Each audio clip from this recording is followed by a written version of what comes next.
Yo mga idol, kamusta? Sports Talk PH nga pala.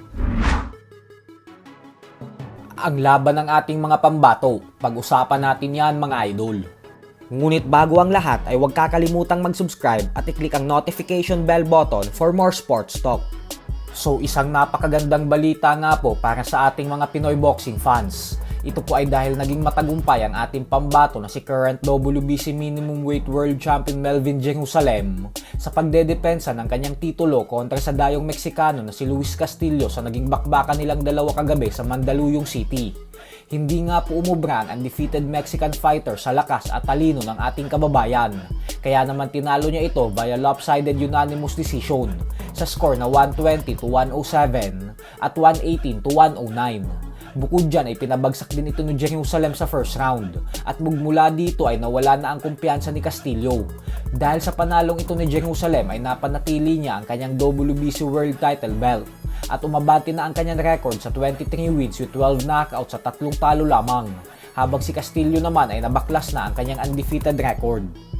Samantala, nakuha din po ng isa pa nating pambato na si former long-time IBF Super Flyweight World Champion Jerwin Ancajas ang panalo sa co-main event matapos i-disqualify ng referee ang dayong Thai fighter na si Pon Pitak sa round 5 nang dahil sa walang tigil nitong panre-wrestling sa ating pambato.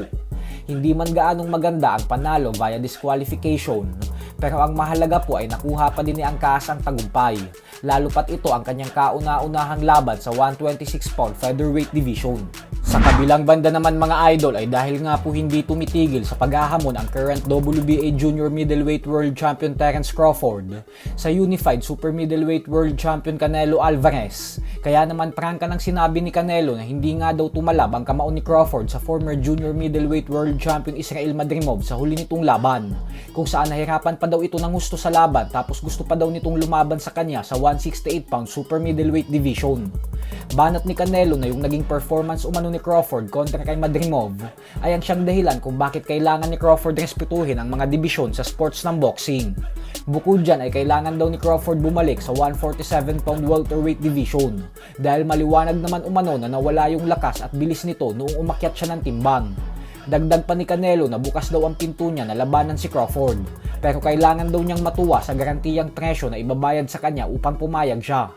Pero ganun pa man nga po ay prangka pa ding sinabi ni Canelo sa bandang huli na maglaban man daw sila ni Crawford o hindi ay alam niya daw mismo sa kanyang sarili na isang napakadaling laban lang umano ni Crawford para sa kanya, kung saan kayang-kaya niya umano itong talunin ng walang kahirap-hirap.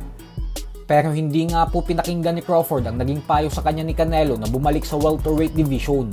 Ito po ay dahil nitong nakalipas na buwan lamang ay formal nang ibinakante ni Crawford ang lahat ng titulong pinanghahawakan niya sa nasabing dibisyon. Isang senyales lamang ito na patuloy lang si Crawford sa kanyang target na bumasag ng record bilang kauna-unahang boksingero na maging isang ganap na 3-division undisputed world champion sa pamamagitan ng pagsakop sa junior middleweight division. Subalit kung sakali nga pong pumayag si Canelo na labanan siya, ay agad pong isasantabi ni Crawford ang kanyang pagsakop sa dibisyon niya ngayon at bagkus agad po itong aakyat ng dalawang dibisyon para lamang makasagupa ang Mexican superstar. So hanggang dito na lang po muna tayo mga idol. Sports Talk PH, kakaiba ang laban ng mga Pinoy.